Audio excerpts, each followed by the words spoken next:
Hello good people of YouTube and welcome to my hobby channel.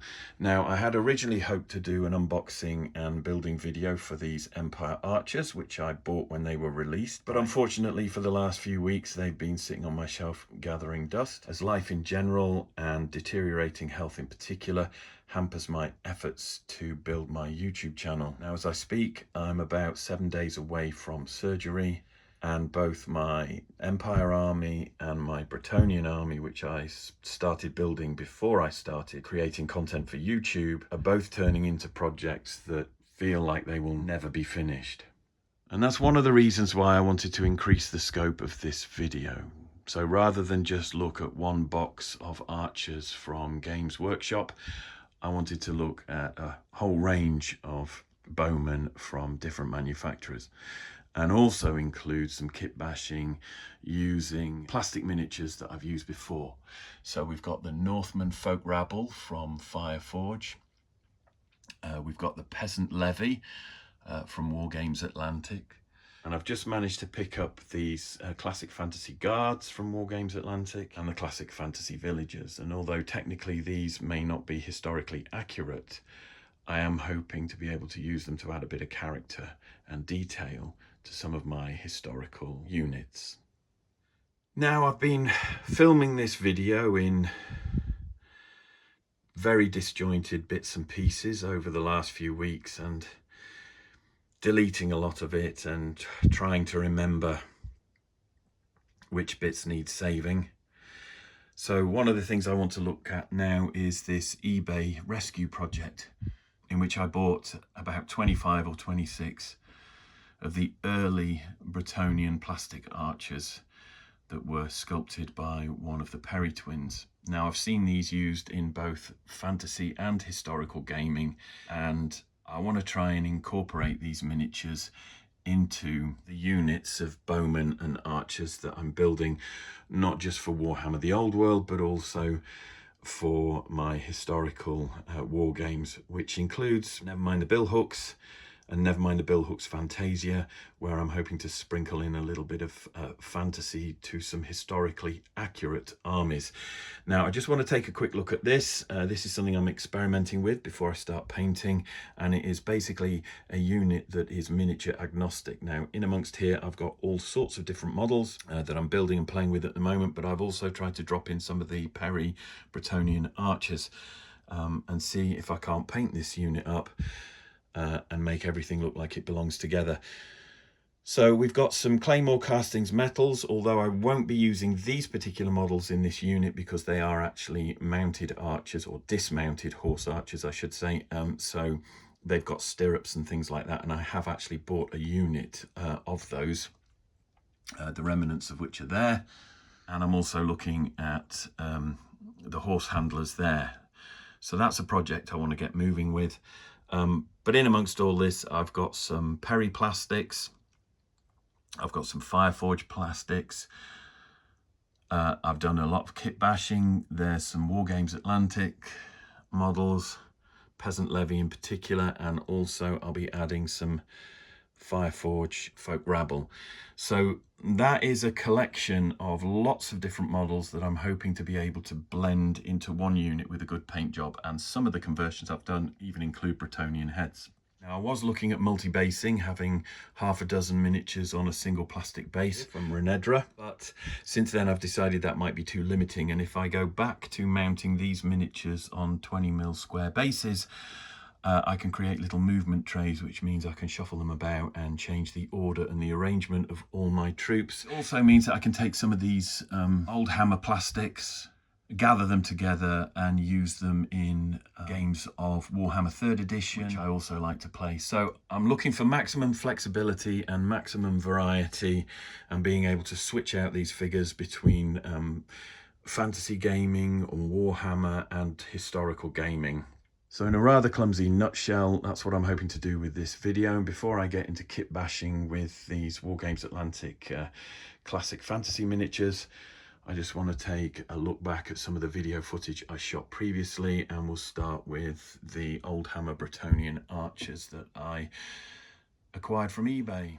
So I've been after some of these old style Bretonnians for a while. These are two examples that I have from my own collection, and I'm keeping these two pristine for use in videos like this. So I jumped on eBay and I did manage to find an eBay lot that contained a few Bretonnian metals as well, and most of the plastic archers look like this. Now, they weren't all broken, and they were on different bases. I've been lifting these off and rebasing them so they all rank up together, and I've got about 26, I think. But before I give this a repaint and fix the broken bow, I just wanted to capture the state that these plastics were in when I began my restoration project.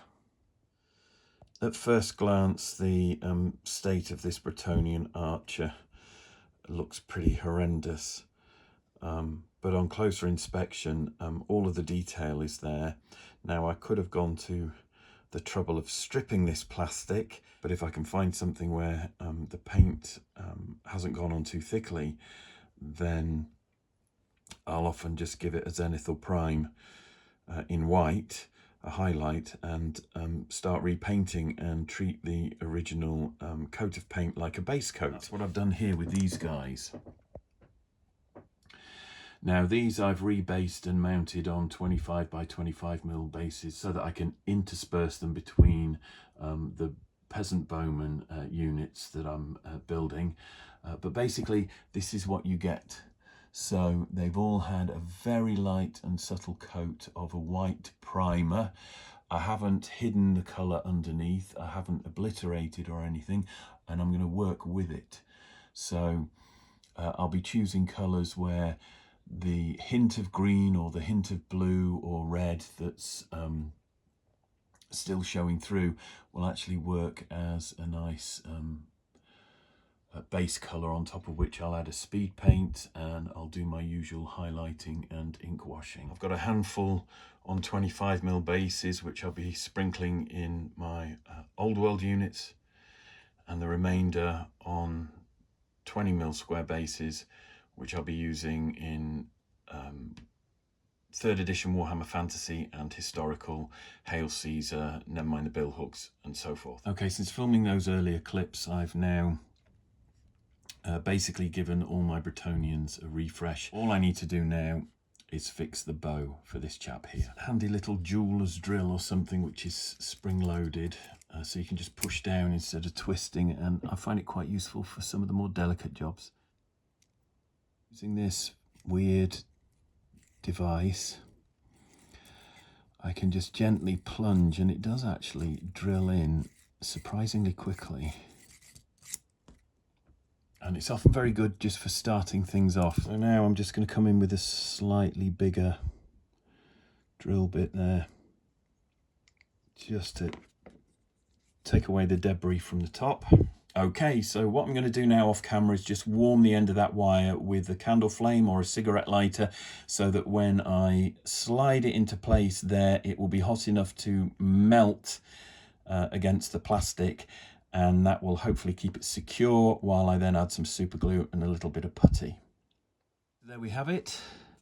I'm just going to try and put a tiny drop of super glue into the hand there, around the base of that piece of wire. It's pretty secure because I have actually just melted it into the bottom of the hole that I drilled.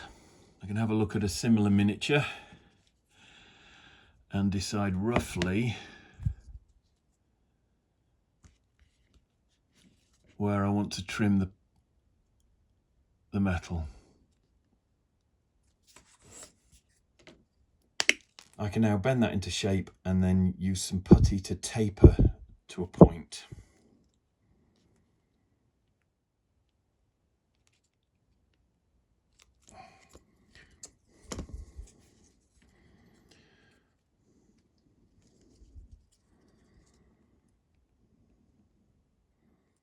And I just need to take that bit off the end there.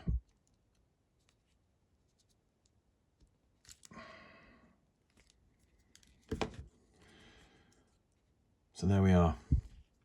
Now I'll get some putty to taper that down. Tiny bit. and start building up the repair around the hand there. Just a little bit more.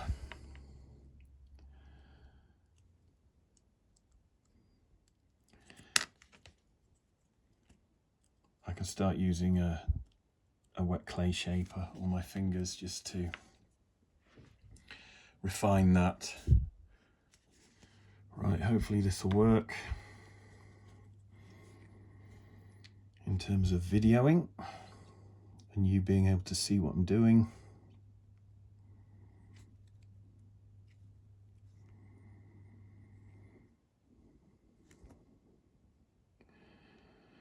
But you just smooth it out gradually to get the shape you want.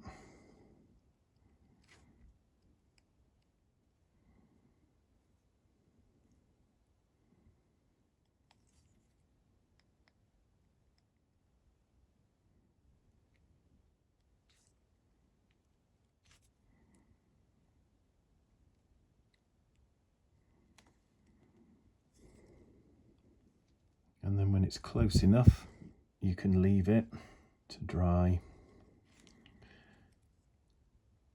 And then if there's anything that you're not quite happy with, you can sand it, file it, or carve it down.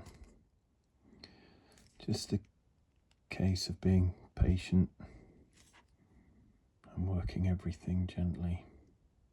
Right, I'm going to leave that to dry now and then just run a file or an emery board or something around anything that I'm not happy with once that has cured.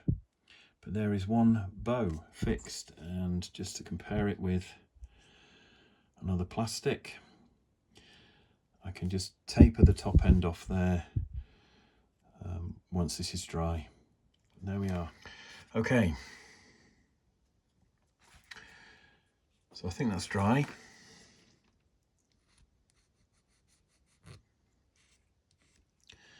So you can use a file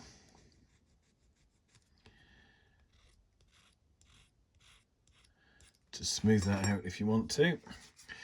I know people who've used emery boards as well. I've got one here. And again, that's quite fine, so it leaves you with a smooth finish. And all I'm doing now is just trying to work this blend of green stuff and milliput that I've got here into a shape that tapers off slightly. These are actually quite good because they're flexible, so when you're sanding,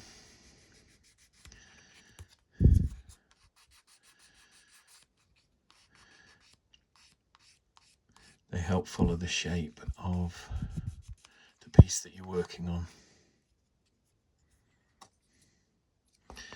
Now I just want to go a tiny bit thinner, and I also want to get on the inside there as well and just smooth out a slight bump that I can see there. I could scratch this off with a scalpel,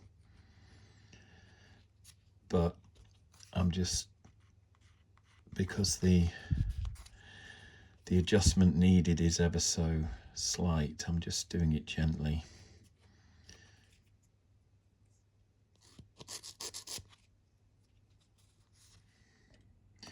Zoom in,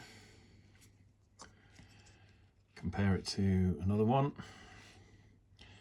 Not identical, but good enough, I think. And when they're painted, you probably wouldn't even notice. Okay, so now that I've fixed that Bretonnian Archer, I just want to play the video I recorded a while back for these Empire Archers. Now, I haven't seen this particular box before because I think this must have been released after I fell out of love with whatever edition of Warhammer it was that these appeared in, whether that was 6th or 7th, I don't know. So this is a new product to my eyes, and I've noticed you get a wounded orc, which is cool.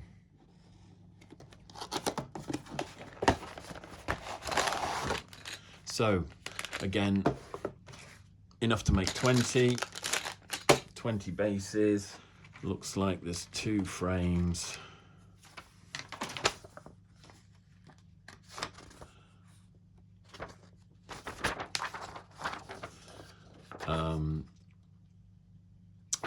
Set of destructions, and I've just noticed on that there's a choice of legs, which means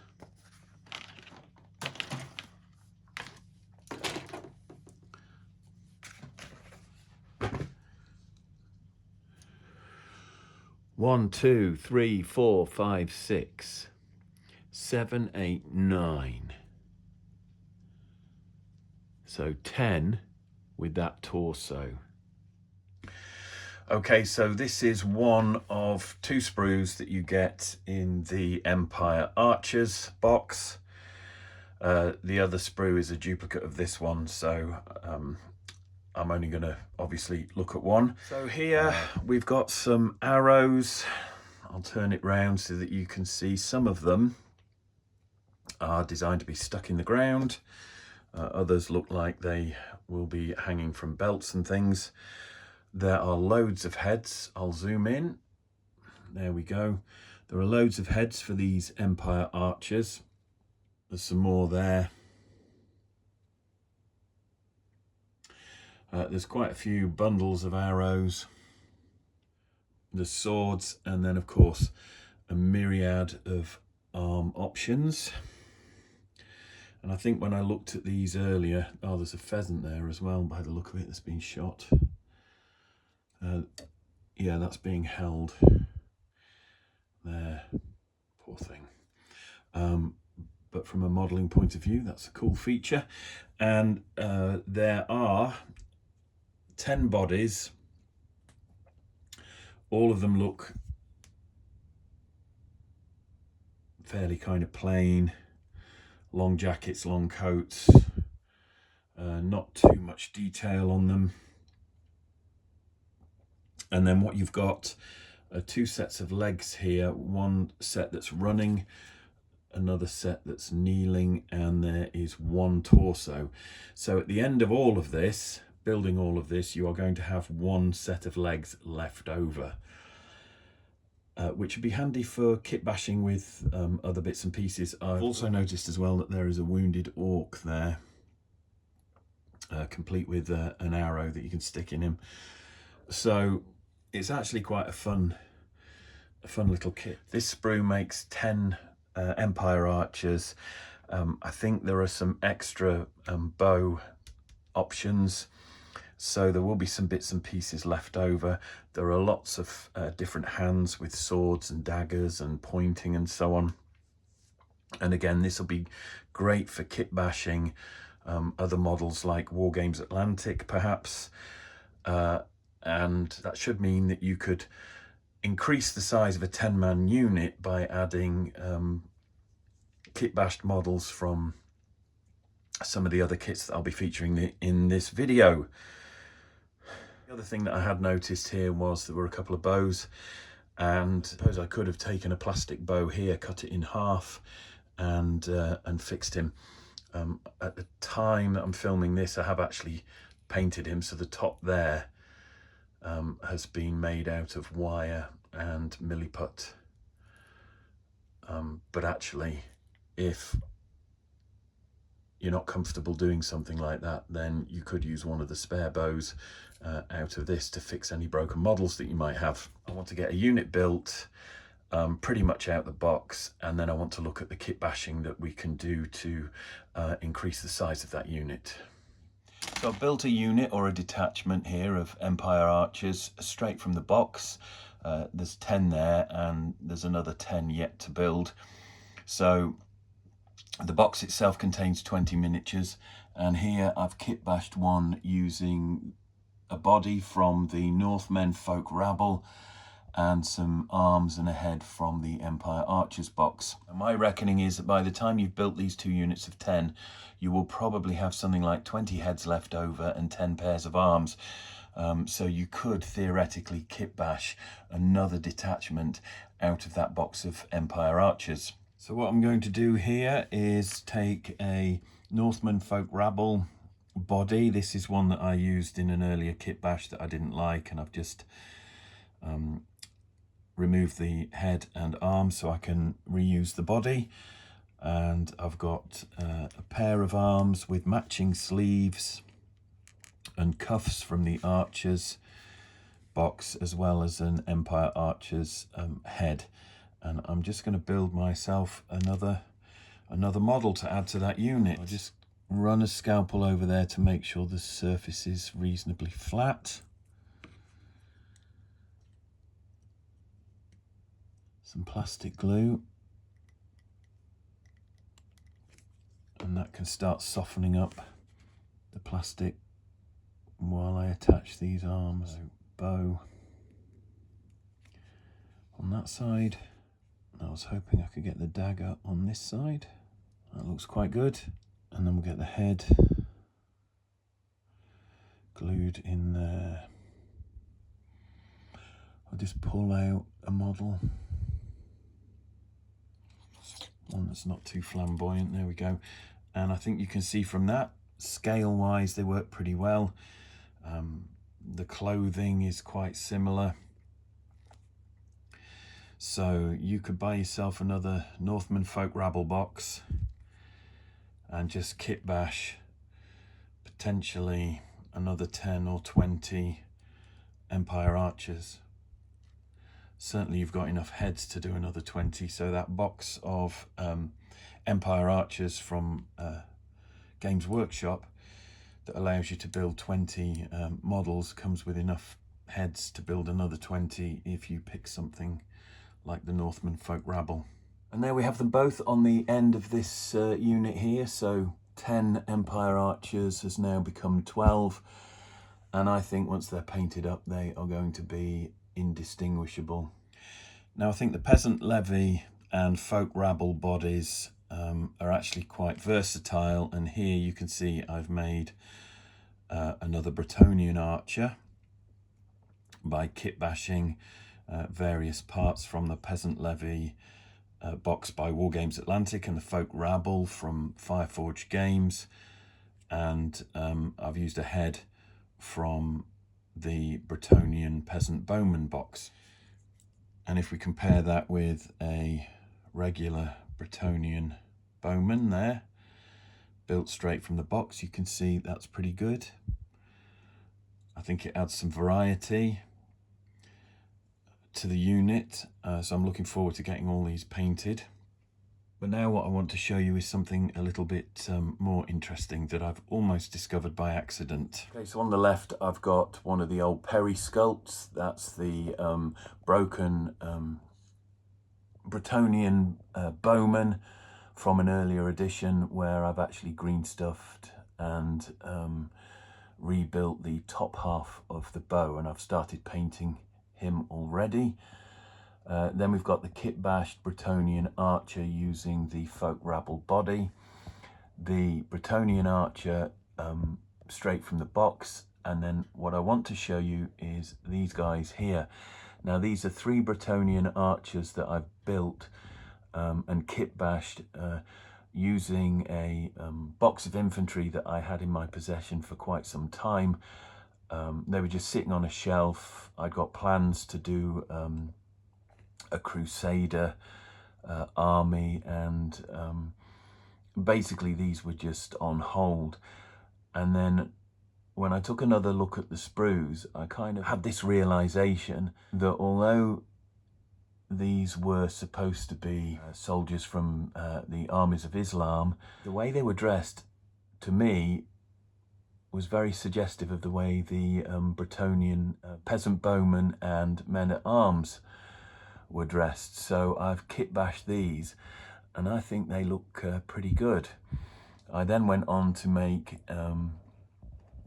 a couple of Bretonnian men-at-arms, and I'm green stuffing shields for them. So they're a work in progress, but again, they were made using the bodies from these armies of Islam. And the box that I used were the Berber Infantry from FireForge. So that's these guys here. Now this box contained 30 multi-part plastic miniatures.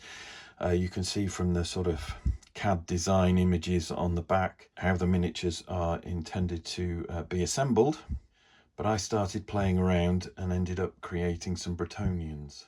And I think these work really well. It's a fairly simple kitbash. So far all I've done is some head swaps, and I'm just in the process of adding putty in the gaps around the bottom of the necks.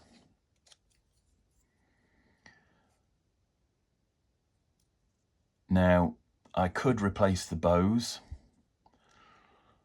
although I'm not entirely sure whether or not I will, because of course although these are quite obvious with the way that they kick back and have that, I think it's called a recurve, but I'm not sure.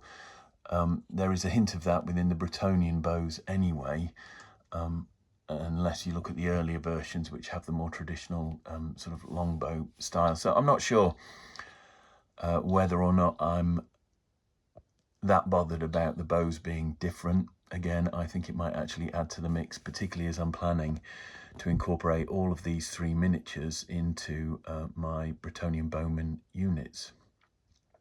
So I'm hoping to get quite a mix of stuff that looks more typically medieval, with perhaps 1 or 2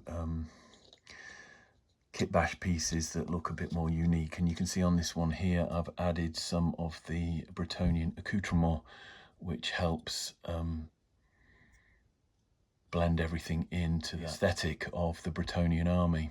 So I'm quite pleased with those.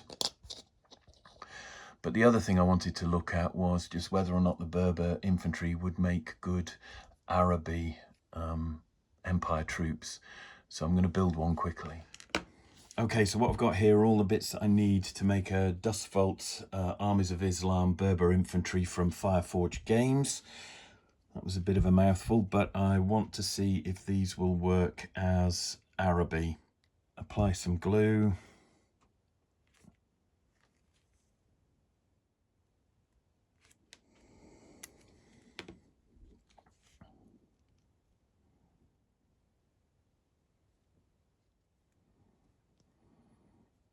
That was quite chunky, that.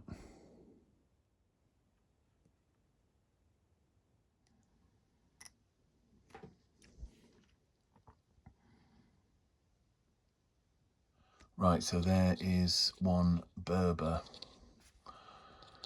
infantry archer, or perhaps an Empire Araby miniature. Okay, so although I want to do a separate unboxing video for the Wargames Atlantic Classic Fantasy Guards and also the Villagers that they've recently released, I am going to build a couple of miniatures from one of the sprues in this box, just to try and add some character to the archers that I've been kitbashing in this video. Now you get 4 of these sprues in the box, and each one contains 6 bodies, which are of a generic medieval style. I'm particularly interested in that chubby fellow there. There's also a torso with a cloak and a separate set of legs there, and this torso here. And the shape of the breastplates on these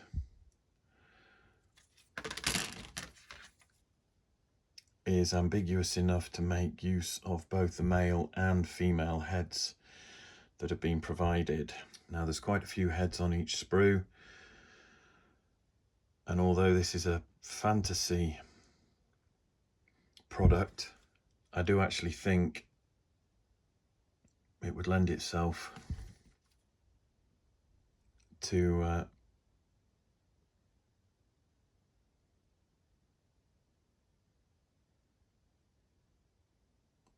medieval war games.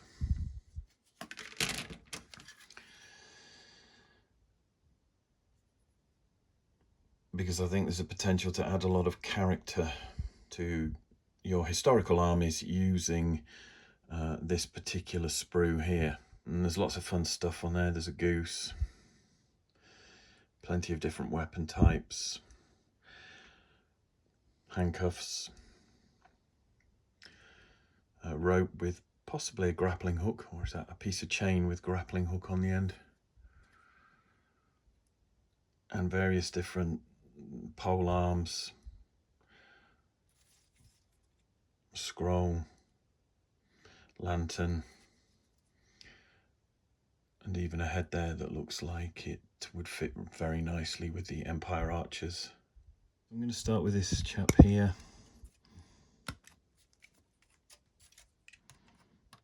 Now there's a couple of faces, 3 I think, that would work well. I'm going to go with this one. I think I fancy him more as a bodyguard.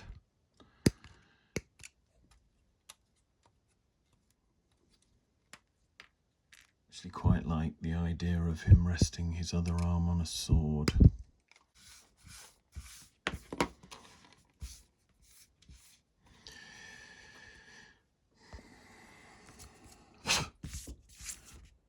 Oh, just fucking unbelievable. Okay, having flicked this piece into oblivion, it's just taken me half an hour to find that again. Probably not in a good place at the moment. I've had to stop taking the food supplements and the herbal remedies that help me with my depression, because now I am 3 days away from surgery. So for the last week and a half, I've not been allowed to take anything that might interfere with the anaesthetic. And although we all have our own traumas to deal with, and my situation is nothing special, I'm finding it increasingly difficult just to get through every day at the moment. So here we have the chubby guard I was hoping to build. So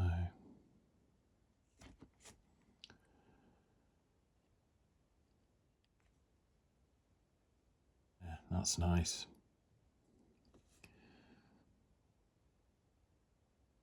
Just get a bit of glue in there. Glue on the neck.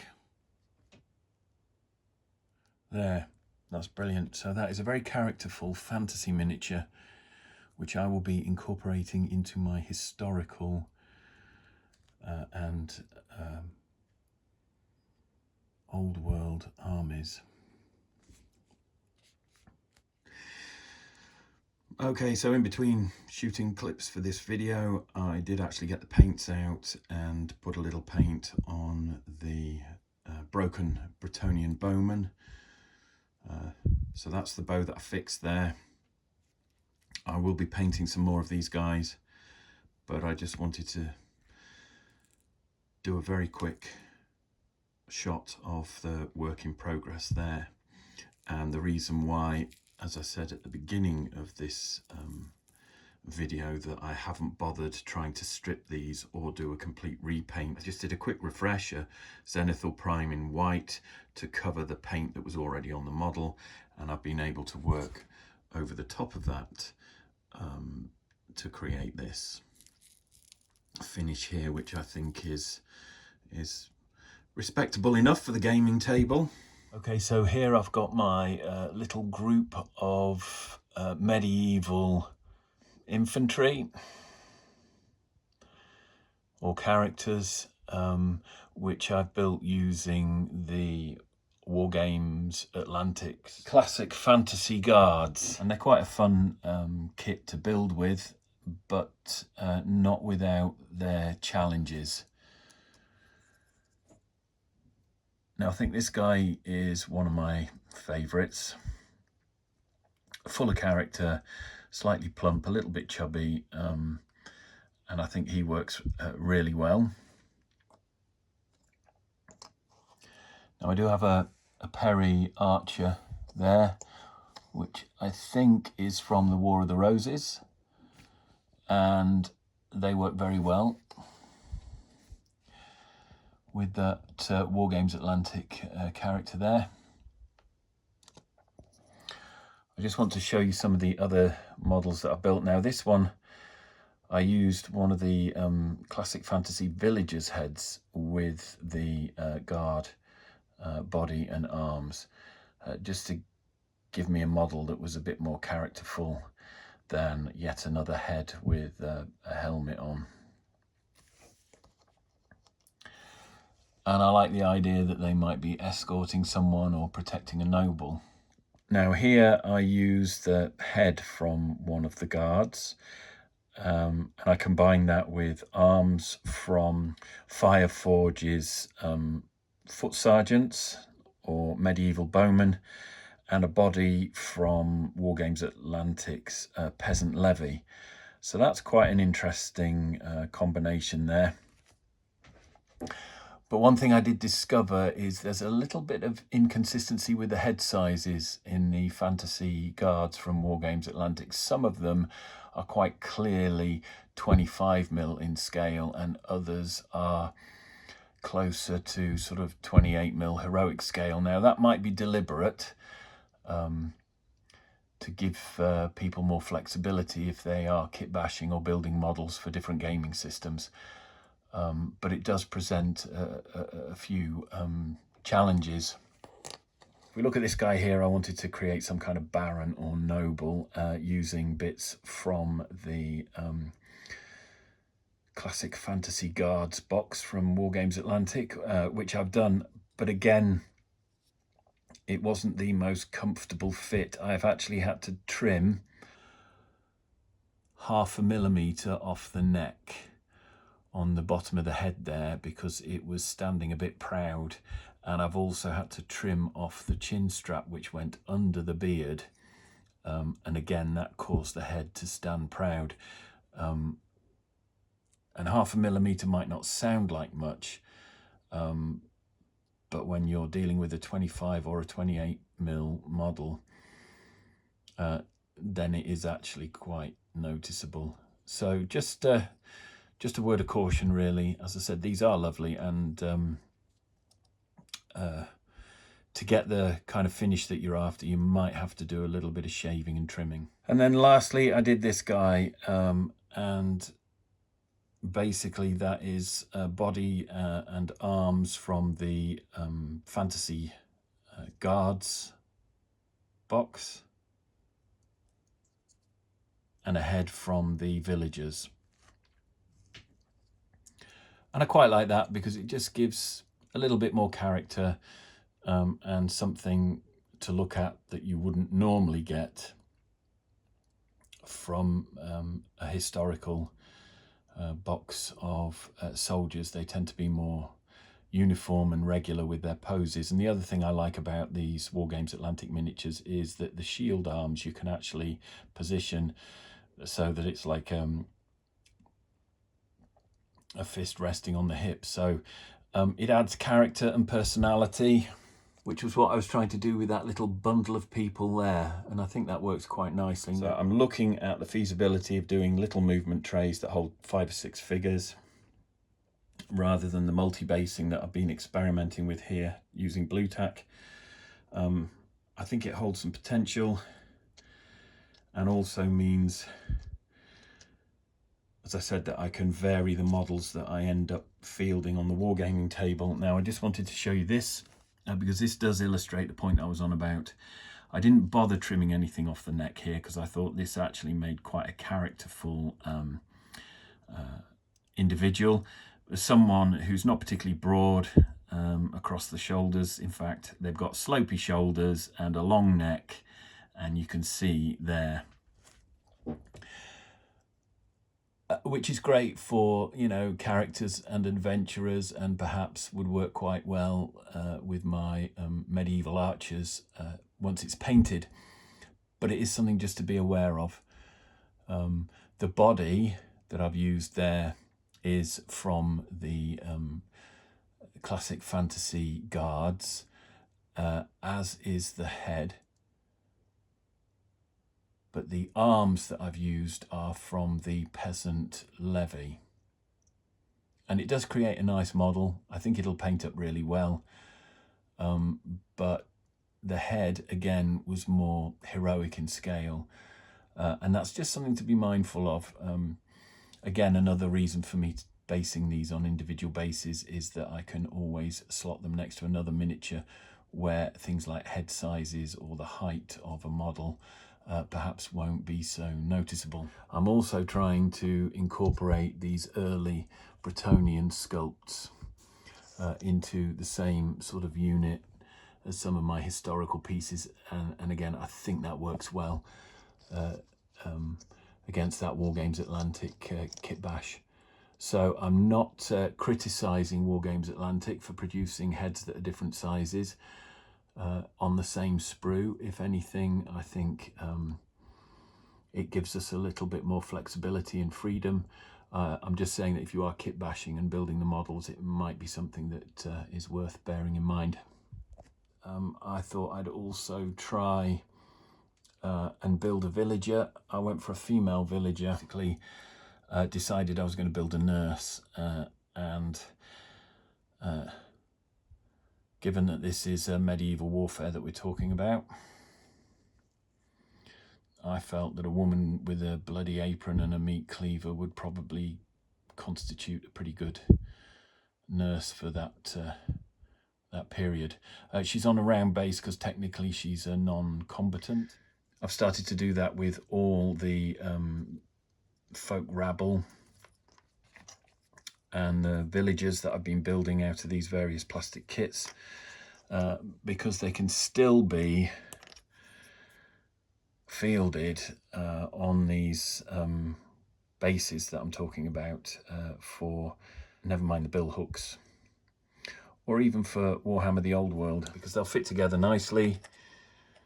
You can get 3 in a front rank, and whether they are male or female, they'll work quite well mixed in with other troops. The other thing I've got here, I'm not sure what this miniature is. I think it just had something like Loreth written on the front of it, sculpted by D. Edwards, I think. But anyway, this looks like some kind of priestess or nun or something.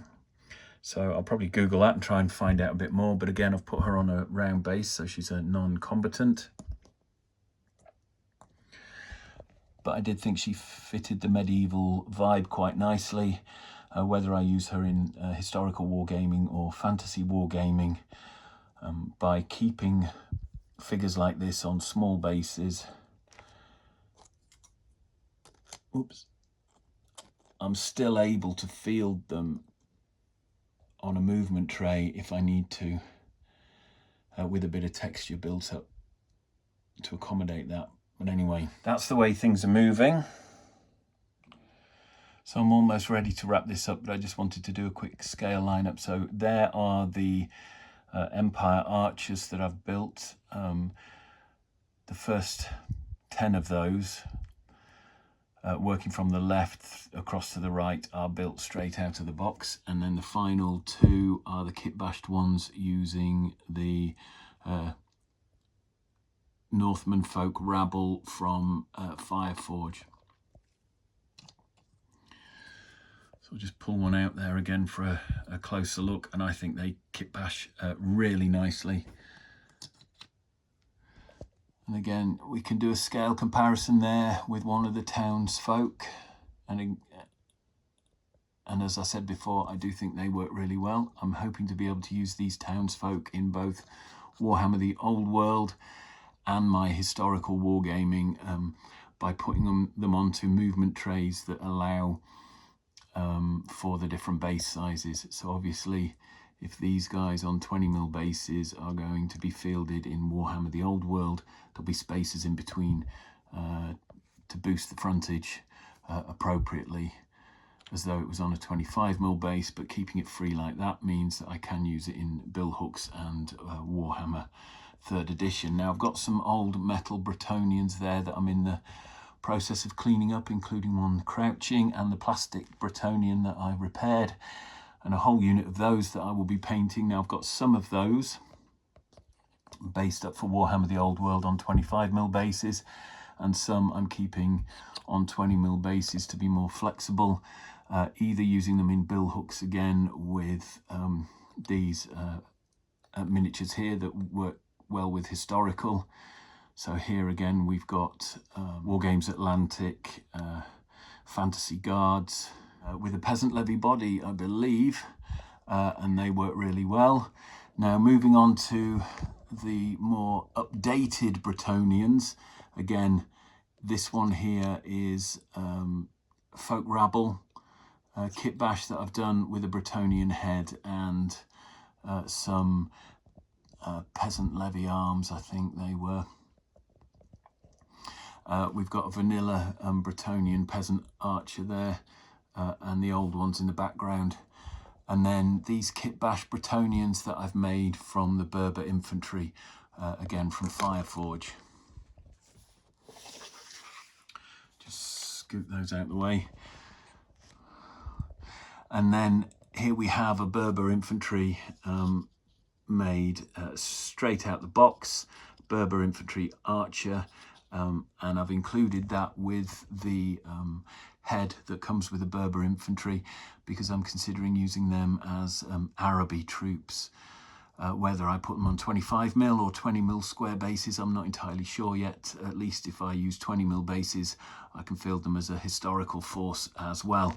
But I'm thinking of doing an Araby contingent and using those as the starting point. Again, we've got two more Berber infantry bodies there, which I've kitbashed with various other parts from the Bretonnian box, the heads and the weapons, and I've been making my own Bretonnian shields out of green stuff and milliput there. And then finally, right at the end, we've got a Perry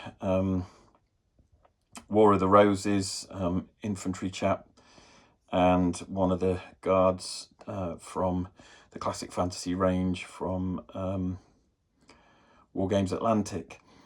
And I do think these work really nicely. Now, as I said before, I'm gearing up towards doing a miniature agnostic sort of historical unit of archers and also men-at-arms. So even though I'm building Warhammer the Old World units at the same time, I'm looking at how I can combine those with my interest in medieval historical wargaming. And just before I sign off, I wanted to return to the miniature agnostic medieval unit concept that I'm looking at now. This one obviously using bowmen, but I'll be doing the same with men-at-arms armed with spears and halberds and billhooks. Now the metal models that I've got in this unit at the moment are Claymore Castings, and I might get some more of theirs, but I won't be using these particular models in this unit because they are dismounted versions of the mounted archers, and of course they've got riding boots on, but I've got enough here to build a reasonable unit of a good size, and I may take some plastics and sculpt some riding boots on them and stirrups just to pad out those numbers. But I just wanted to get the general kind of idea across. So we've got the two chubby guardsmen at the back and Noble in amongst the archers surveying the scene. I've got a mix of plastics and plastics with head swaps. So we've got Perry miniatures, Perry archers from the War of the Roses. There might even be some from Agincourt. We've got the Perry Bretonnians in there, which I'm painting up and hoping will fit. There's the Wargames Atlantic Peasant Levy. We've got some FireForge miniatures in there as well. Again, with various arms and heads that have all been mixed and kitbashed. There's another guardsman there with arms from the Peasant Levy, and here we've done another Peasant Levy with a guardsman's head and arms from the FireForge Medieval Archers kit. More Perry, more metal Claymore Castings, more FireForge, and then more Perry, and another in the foreground here, another Peasant Levy with a FireForge head, I think. So quite a mix there to try and get the idea across of a ragtag bunch, but also to create a unit where I can drop in lots of different miniatures from lots of different manufacturers and get away with it. And I don't think that looks too bad. I need to sign off now, and although this project is a labour of love, I need to start focusing on preparing for surgery. Anyway, if you have enjoyed this video, please smash that like button. If you want to see more videos that track the progress of my projects and contain other painting and sculpting hints and tips, please subscribe to my channel. If you want to leave a comment, let me know what you're doing, that'd be great. Please do. I don't always get notifications at the moment. I think there have been some problems with various software updates and things aren't working properly. But I do try and answer as many messages as I can, as quickly as I can. Anyway, that's it for now. I'll probably get the paintbrushes out and paint some of these archers and see if I can't put together a nice little unit for my next video. Take care, look after yourselves, and I'll see you in the next one.